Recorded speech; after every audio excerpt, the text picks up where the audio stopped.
Chapter 5. A Death. 6. Marion Halcome's narrative continued. 20th of June. Laura and I have no father or brother to protect us.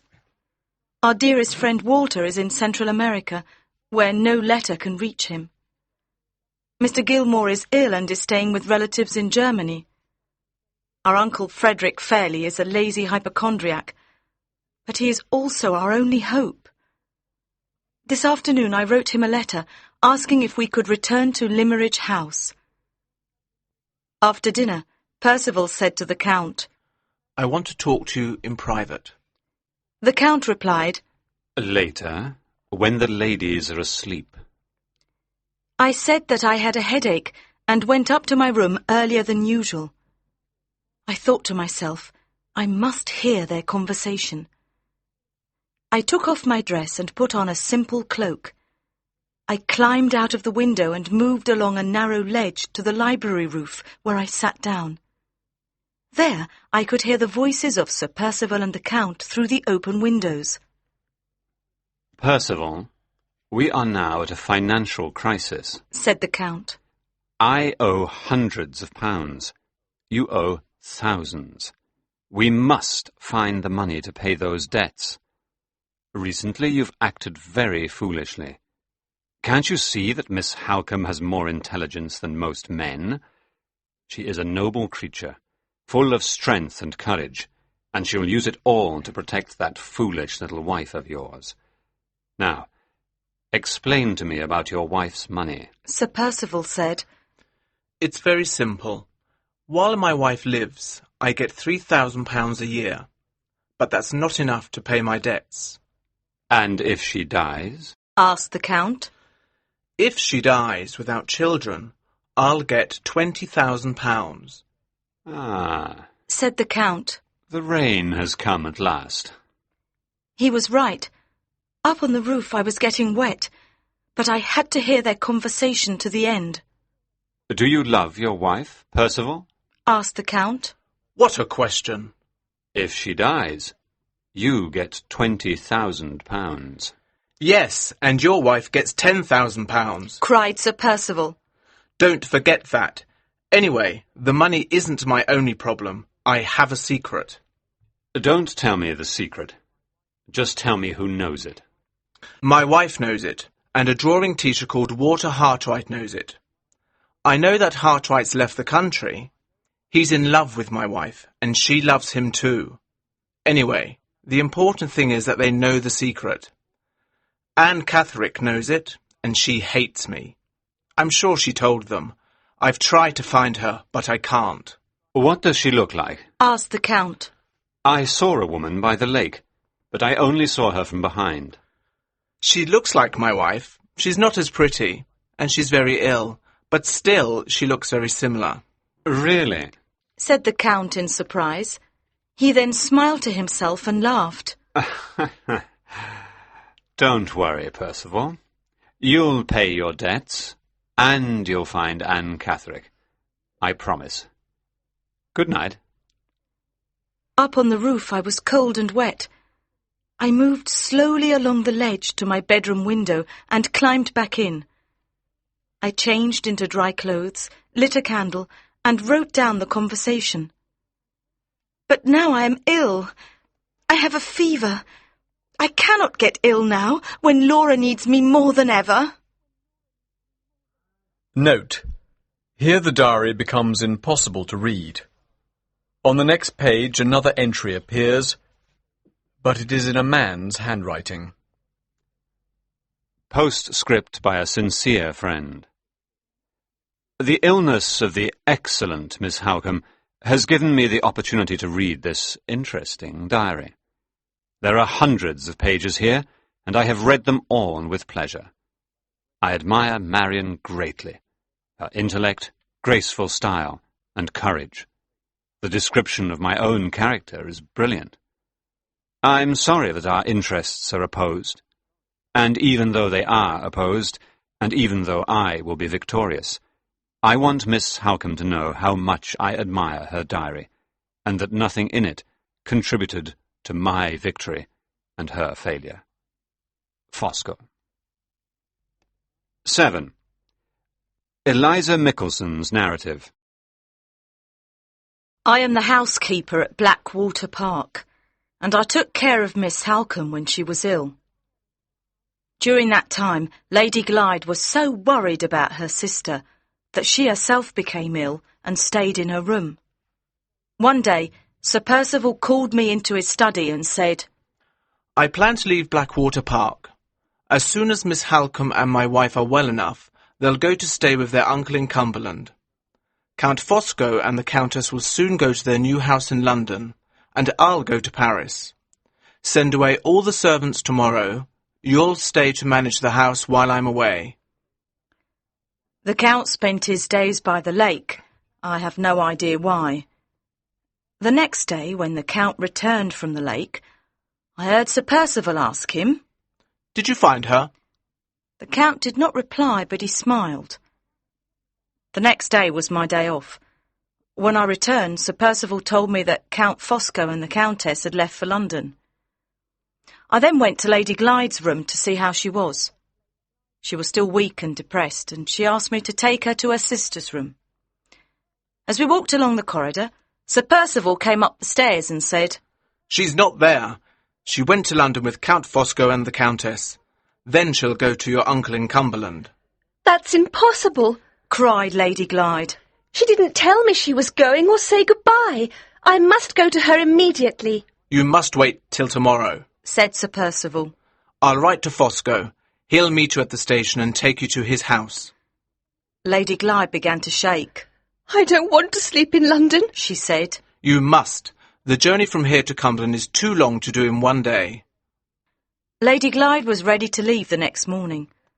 I took her to the station. When we got there, she suddenly seemed frightened. I don't want to go alone, she said. You've been very kind to my sister and me. Thank you. She looked so lonely as she said those words that my eyes filled with tears. Goodbye, my lady, I called as the train moved off. When I returned to Blackwater Park, Sir Percival said to me, Go and see if Miss Halcombe is all right. She's in the guest room on the second floor. Miss Halcombe? I cried. Yes, said Sir Percival. I had to lie to Lady Glyde. You heard the doctor say that she needed fresh air. The only way to make her go to Cumberland was to tell her that her sister had already gone. It was done with the best of intentions. Sir Percival, I said firmly, I can't work here any more. I'll stay until Miss Halcombe is well enough to leave, but then I must go. That night Sir Percival left Blackwater Park. I never saw him again, and I hope I never will. 8. The Cook's narrative. I am the cook at Count Fosco's house in London. When the Count and Countess arrived from the countryside, they brought a guest with them, the Countess's niece, Lady Glyde. She was a pretty blonde lady with blue eyes, but she looked very weak. The day she arrived, she became very ill. Dr. Goodrick examined her and said, This is a serious case of heart disease. Lady Glyde won't live much longer. The next day she died. Dr. Goodrick registered the death, and my mistress made all the arrangements for the funeral. The dead lady's husband was out of the country, so my mistress arranged for the lady to be buried in her hometown in Cumberland, in the same grave as her mother. In conclusion, I'll answer 2 questions that Mr. Hartwright asked me. 1. I never saw Count Fosco give Lady Glyde any medicine. 2. He was never alone in the room with her. 9. The Doctor's narrative. I certify that Lady Glyde, aged 21, died on the 25th of July, 1850, at 5 Forest Road, London. The cause of death was heart disease. Signed, Dr. Alfred Goodrick. 10. The Gravestone's narrative. Here lies Laura, Lady Glyde, wife of Sir Percival Glyde, born 27th of March, 1829. Married, 22nd of December, 1849. Died, 25th of July, 1850. Chapter 6. Sir Percival's Secret. 11. Walter Hartwright's Narrative. On the 13th of October 1850, I returned to England. I still loved Laura, but I knew I had to live without her. First I went to my mother's house. When she met me, she told me, very gently, that my love was dead. In the deepest misery, I went to Limmeridge to see her grave. The countryside and the sea reminded me of the happy months we had spent together. I went to Mrs. Fairley's grave. There was a new inscription written on it. Here lies Laura, Lady Glyde.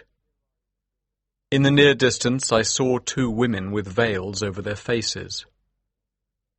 When they saw me, one lifted up her veil. It was Miss Halcombe, her face sadly changed by suffering and sadness. The other woman walked towards me. I looked at her closely. She stopped in front of me and lifted up her veil. Standing before me, beside her own grave, was Laura, Lady Glyde. I cannot describe my feelings of shock and joy at that moment. Miss Halcombe said, "Walter, we must all go to London immediately. We're probably being followed." On the train, Miss Halcombe told me everything that had happened since she last wrote to me. "When I woke up from my illness," she said, "I found myself in a strange room. Mrs. Michelson told me that Laura had gone to London, where she'd become ill and died. This terrible news made me ill again, and I was unable to leave that house for another 3 weeks. I then went to London to see Mr. Gilmore's partner, Mr. Curl. I told him I was suspicious about the circumstances of Laura's death. Mr. Curl investigated and told me that he saw nothing suspicious. I then went to Limmeridge and saw my uncle. He told me that Count Fosco had accompanied the body from London and had gone to the funeral, which my uncle himself had been too ill to go to.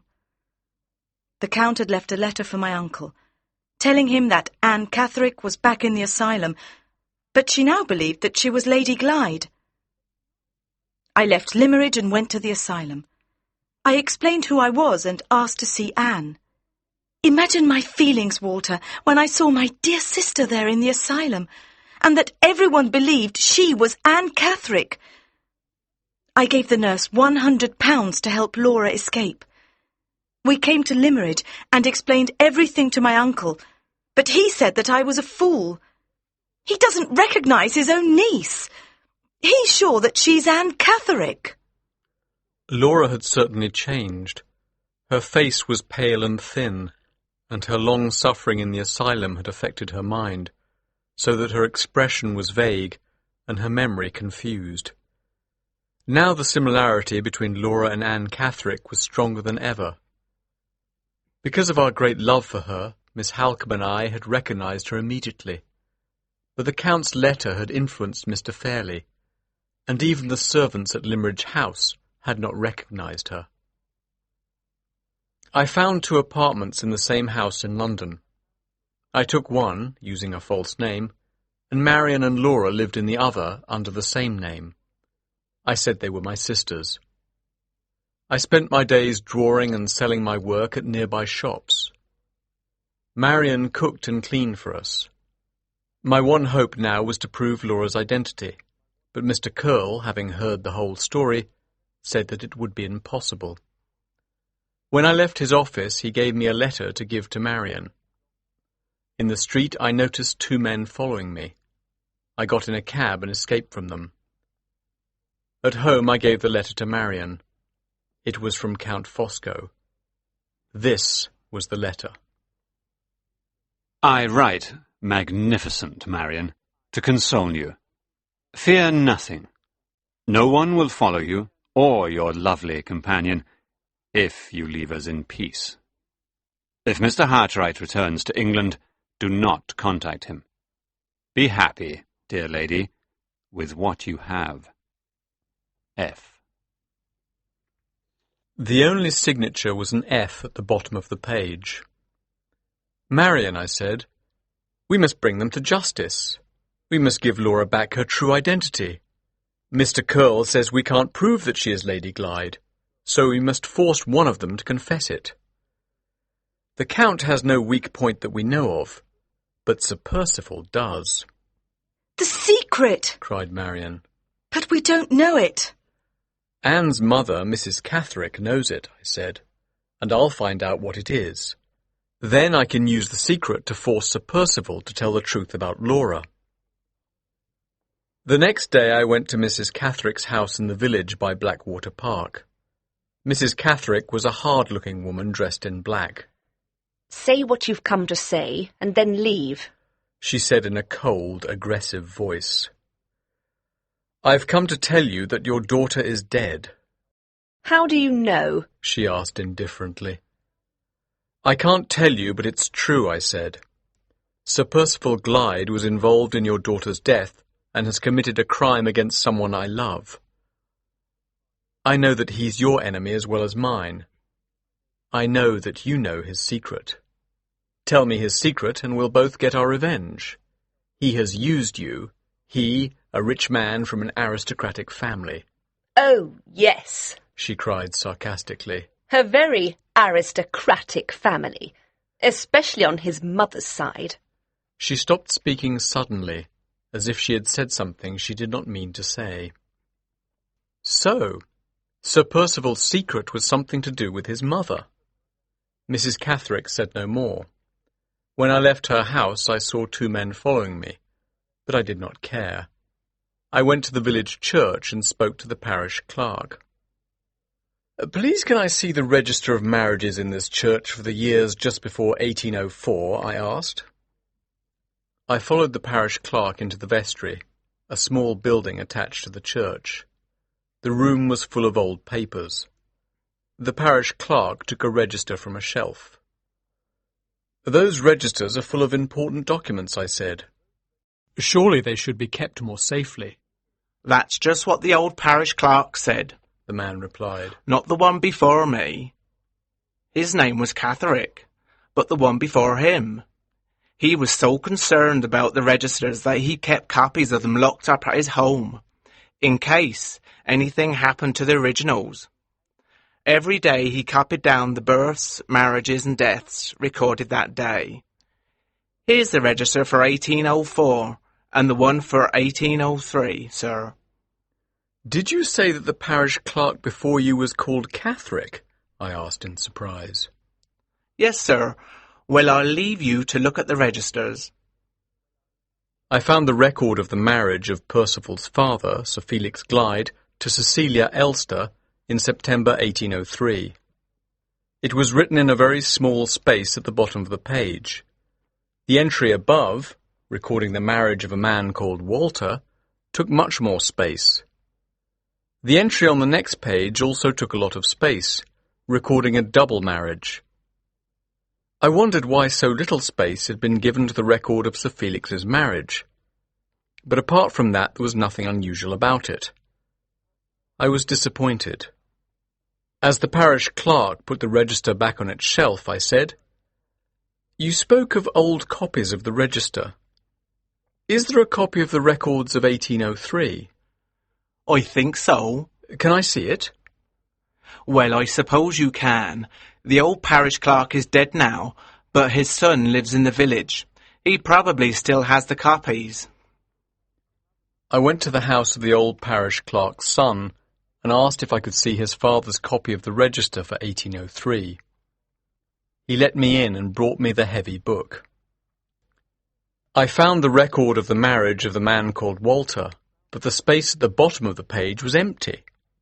On the next page was the record of the double marriage. The copy had no record of Percival's father's marriage. I realized that the record in the original register must be a forgery, added in years afterwards. The truth was that Percival's father had never married Percival's mother. I knew I had to get the original. It was not safe in the vestry, and it was the only evidence of Sir Percival Glyde's secret, that he has no right to his title and his property. As I ran back towards the church, I saw flames against the evening sky. The vestry was on fire. I heard the sound of a man crying for help. A crowd of people had gathered. "Someone's inside," I cried. "Who is it?" A man close to me said, "It's my master, Sir Percival Glyde." For a long time I had felt nothing but hatred for Sir Percival, but I could not watch as he burnt to death in the vestry. I saw a window on the roof. Quickly I climbed onto the wall beside the vestry, then onto the roof.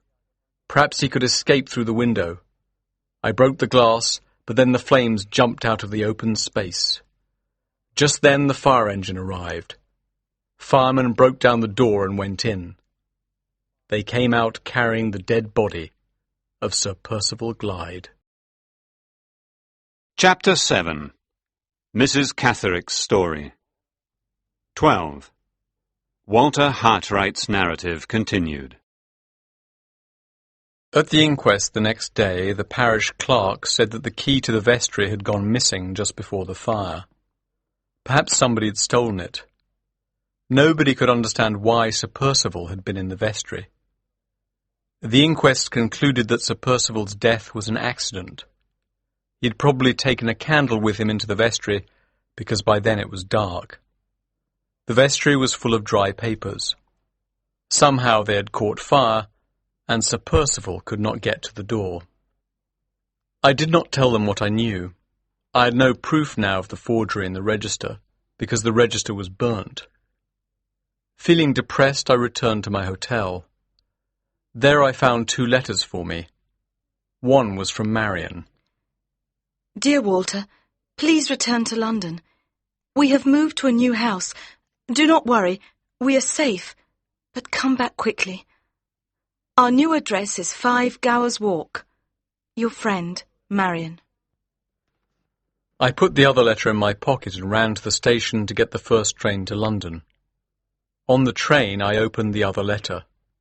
It was from Mrs. Catherick. 13. Mrs. Jane Catherick's narrative. Sir, I have heard the news of a certain gentleman's death. I also heard that you were foolish enough to try to save him. Even so, your investigations were the cause of his death, and I thank you for that. To show you how thankful I am, I will tell you what you want to know, that gentleman's secret and mine. I will not sign this letter, and I will not name the gentleman in question. Let's just call him Sir P. 23 years ago, Sir P. admired me. I was married to a parish clerk who was a fool with no money.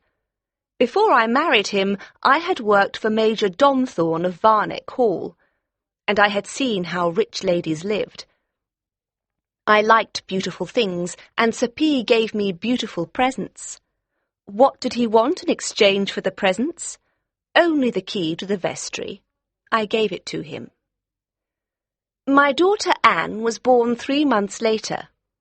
My foolish husband found the presents hidden in my room. He told everyone in the village that Sir P. had been my lover, and that Anne was Sir P.'s child. Then he left me. He was wrong, of course. I had only known Sir P. for 4 months. I went to Sir P. and asked him to tell the villagers that my husband was wrong. He laughed at me. He then told me what he had done to the register, and he explained what the law does to people who commit that crime. By giving me the key to the vestry, you became my partner in the forgery, he said. If the police find out, they'll put you in prison for years. Then he said, You've been very helpful to me, so now I'll help you. I'll send you money every month on 2 conditions. You must keep the secret and never tell anyone, in your own interest as well as mine, and you must never leave the village. He knew that none of the village women spoke to me because they thought I had lost my virtue. He knew his secret was now safe, so he explained it all to me. His mother was already married when his father, Sir F., met her. She had married in Ireland, but returned to her parents in Hampshire when her husband treated her badly. No one in Hampshire knew anything about her marriage, so when Sir F. said that he had married her, no one suspected anything. Sir F. told Sir P. the truth when he was dying. As soon as Sir F. was dead, Sir P. claimed the title, Blackwater Park, and the land. No one suspected that he wasn't the legitimate heir. But then he got into debt, and in order to borrow money, he had to show a birth certificate and a certificate of his parents' marriage. That is when he came to me. How I hated him! He forced me to stay here in this village, where they all talked about me, but no one spoke to me. Finally, now, after all these years, I have earned their respect. The vicar says hello to me. But back then, when Anne was a child, my life was very hard. Sir P. sometimes let me go away for a short while. He let me go to Limmeridge for a few weeks once. Mrs. Fairley of Limmeridge House liked Anne. That made me laugh. Mrs. Fairley was a foolish, ugly woman who had somehow managed to marry one of the most handsome men in England. Another time I wrote to Sir P. to ask if I could go away for a few weeks. His reply was very rude. As I read it, I became so angry that I insulted him out loud in front of Anne. I said he was a miserable impostor. The next day he came to my house to say that he had changed his mind. Anne was in the room, and he told her to leave rather rudely. Anne turned to him and said, "You're a miserable impostor." She had no idea what it meant. She was just repeating my words. But Sir P. was terrified. He was sure that she knew his secret, so he put her in the asylum. I did not object. I have never loved my daughter. 14. Walter Hartwright's narrative. When I got to our new house, Marion and Laura were waiting for me. Marion had told Laura that we had moved to a new house because it was in a nicer part of London. When Laura had gone to bed, I asked Marion, "What's the real reason?" Count Fosco, said Marion. Yesterday I looked out of the window in our old house, and I saw the Count standing outside with the doctor from the asylum. Then they went away. Later the Count came back alone. When I saw him, I told Laura that I was going for a walk, and went out to him. He said he'd come for 2 reasons. First, to express his feelings for me. I refused to listen to them. And secondly, to repeat the warning in his letter. He told me that Percival was dead, and that you were investigating Percival's secret when he died. The Count had contacted the asylum doctor and said he knew where Anne Catherick was. But when he and the doctor were outside the house, the Count changed his mind and sent the doctor away, saying that he'd been mistaken. Why? It's embarrassing, Walter, but I must tell you. He changed his mind because of me. The one weak point in that man's iron character is the admiration he feels for me.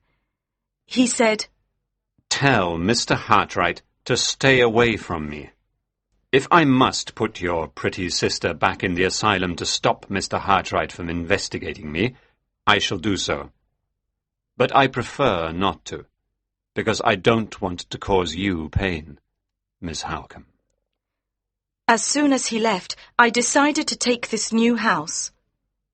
The next day we told Laura that her husband was dead, and that her marriage, the greatest error of her life, was over. Chapter 8. A Night at the Opera. 15. Walter Hartwright's narrative continued. We lived quietly in our new house. Laura was getting better. Now she looked like the Laura I first met at Limmeridge. Her expression was lively once more. She smiled frequently, and she had lost that sad, nervous look that made her so very like Anne Catherick. The only thing that had not improved was her memory of the period between her departure from Blackwater Park and her escape from the asylum. She remembered nothing of that painful time. Mr. Curl told us that if she could not remember what had happened to her, we had no hope of proving her identity. During that time I thought often of Anne Catherick. Some parts of her mother's letter were of particular interest.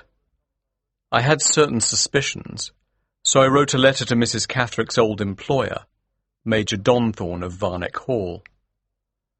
I asked him some questions about the time when Anne Catherick's mother had worked at his house. This is the reply I received. Dear Mr. Hartwright, in answer to your questions, I never met Sir Percival Glyde, and he certainly never came to Varneck Hall. Mr. Philip Fairley, however, was a frequent visitor here, and yes, he was here in September 1826. I hope this helps your investigations. Yours truly, Major Donthorne. Anne was born in June 1827. She was very like Laura, and Laura was very like her father. The conclusion was obvious. I thought of those famous words from the Bible. The sins of the fathers would be visited upon the children. The fatal similarity between two daughters of one father had caused all this suffering. I thought also about Laura's meeting with Anne Catherick by the lake. Anne had said that she wanted to die and to be buried beside Mrs. Fairley. A little more than a year had passed since she had said that, and now her wish had come true. The mystery of the woman in white had finally been solved. I could now say goodbye to the ghostly figure who has haunted these pages as she haunted my life. April came, the month of spring, and things were beginning to change between Laura and me. Throughout her long illness I had been like a brother to her. Now that she was better, my heart began to beat fast again when she was near me. Our hands began to shake when they met. One day I spoke to Marion. You know that I've loved Laura since the day we met. I want to protect her and fight for her interests with all my strength. I want to marry her so that I'll have the right to protect her. What do you think? I agree, said Marion, kissing me on the forehead. I'll go and speak to her now. She ran out of the room and I waited, trembling. After a few minutes, Laura ran into the room and threw her arms around my neck. My darling, she whispered. Can we say that we love each other now? 10 days later, we were even happier. We were married. At the beginning of May, I began watching the Count's house. One evening, he got into a cab and told the driver to go to the opera house. I took a cab to my friend Pesca's house and asked him to come to the opera with me. I knew that Pesca had left Italy for political reasons. I also knew that the Count had left Italy many years ago. Perhaps Pesca knew the Count. Perhaps the Count really was a spy in a much more important sense than Laura had intended when she called him by that name. At the opera, I asked Pesca, "Do you recognize that fat man over there?" I noticed that a man close to us was listening with interest to our conversation. He was a thin, blond man with a scar on his cheek. No, Pesca replied. I've never seen him before. Just then the Count looked up and saw Pesca. The Count's face, which had been happy a few seconds before, was suddenly full of fear. He stood up and quickly left the theatre. We tried to follow him, but the corridors were crowded. I noticed that the man with the scar on his cheek ran through the crowd and followed Fosco out of the theatre. We went to Pesca's apartment. "My dear friend," I said, "I know you left Italy for political reasons. You told me long ago that you couldn't explain them to me, but this is an emergency. Please help me if you can. You say you don't recognize that man, but he recognizes you, and he's afraid of you. Can you explain why?" Pesca got up and walked around the room nervously. After a few minutes of intense thought, He sat down again and said, "What I'm going to tell you now is a secret, and I could be killed for telling it to you. When I was young, I joined a secret political association in Italy called the Brotherhood. The aim of the Brotherhood is to stop the abuse of power and to maintain the rights of the people. Members murder people who abuse their power. Anyone who joins the Brotherhood must stay in it for his lifetime. Anyone who betrays the Brotherhood will be killed by another member.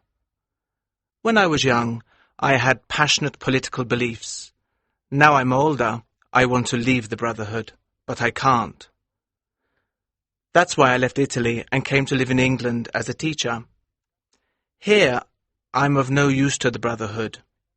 Each member of the Brotherhood has a scar like this one on his arm." Pesca rolled up his sleeve and showed me a small red scar. "I was a leader before I left Italy. This man recognizes me, but I don't recognize him. I haven't changed much over the years, but perhaps this man has. Perhaps he wasn't always so fat. Perhaps he had a beard or different-colored hair. One thing is clear. He looked afraid when he saw me. So, he has probably betrayed the Brotherhood. He probably thinks I'm following him so that I can kill him. Listen, Walter, I don't want to have to kill this man.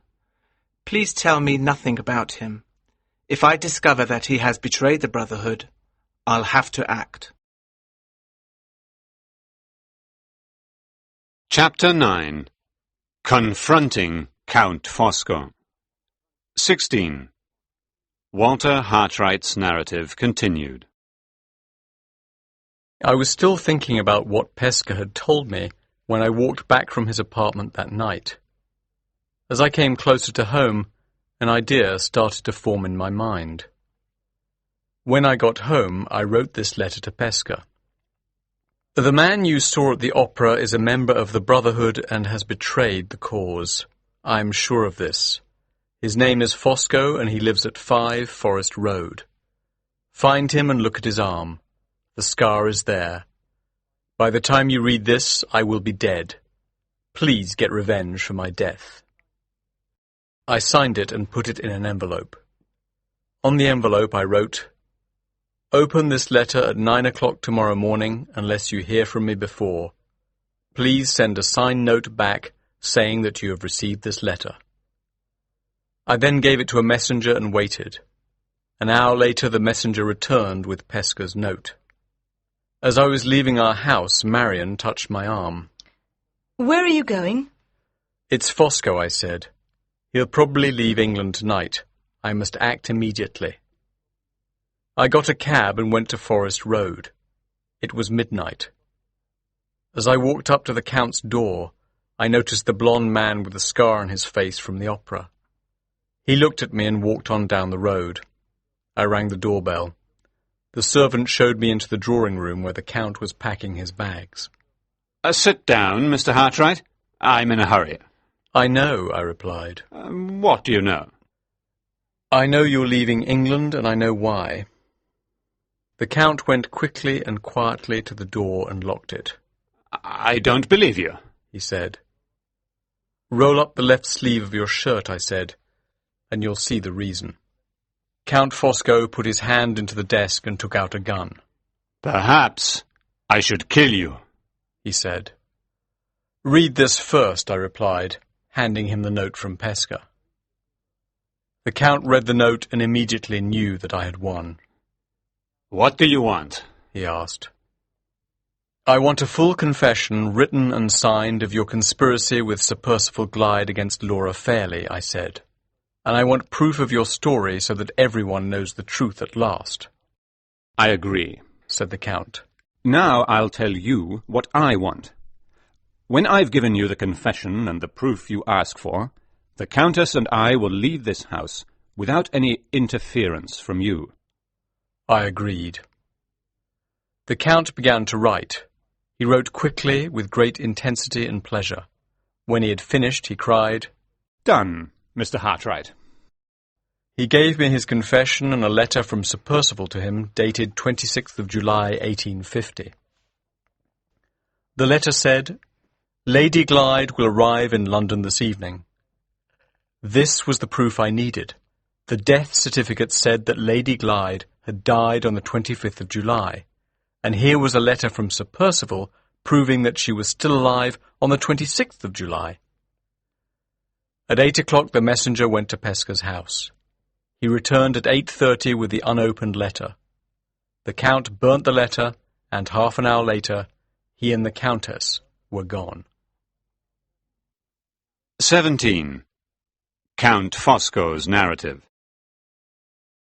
My story begins with this simple fact. Percival and I needed money. Immense necessity. Universal want.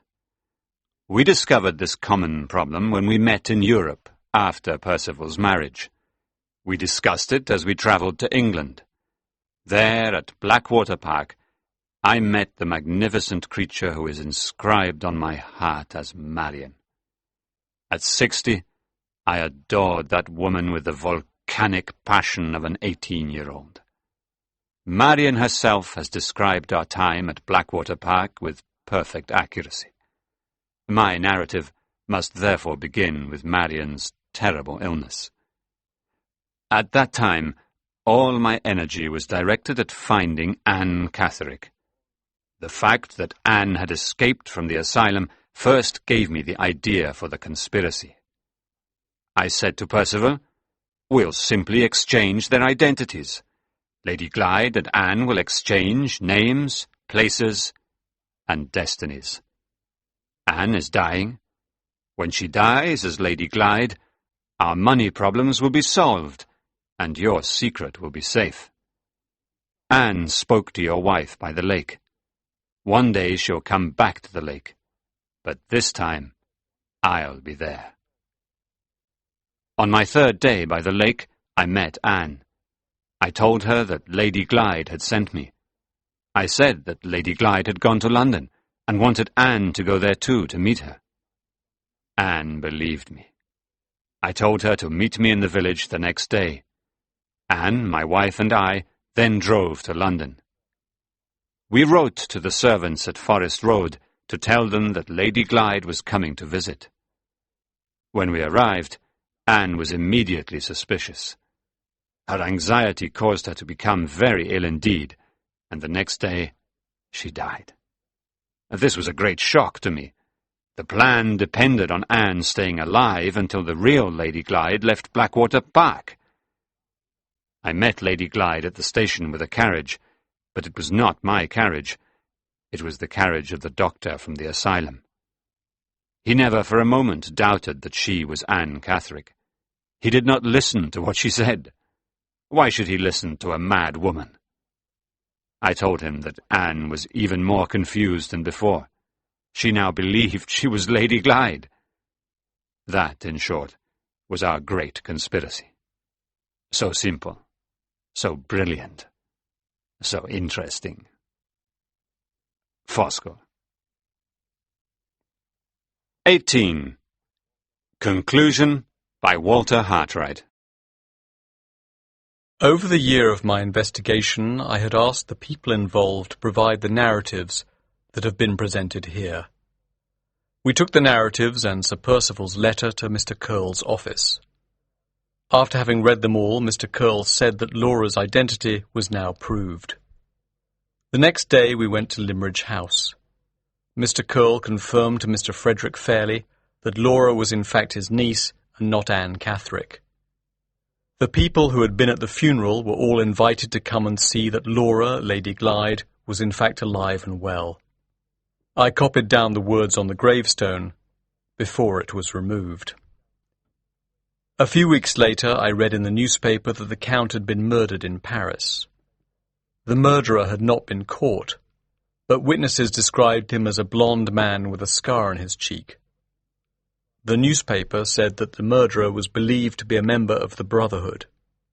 He had left a note on the Count's body with the single word traditore, the Italian word for traitor, written on it. Sir Percival and the Count had spent all Laura's money, so we could not get it back. But the following year Mr. Frederick Fairley died, so Limmeridge House was Laura's. Marion, Laura and I lived there happily. The following year our son was born, and he is now the heir of Limmeridge House.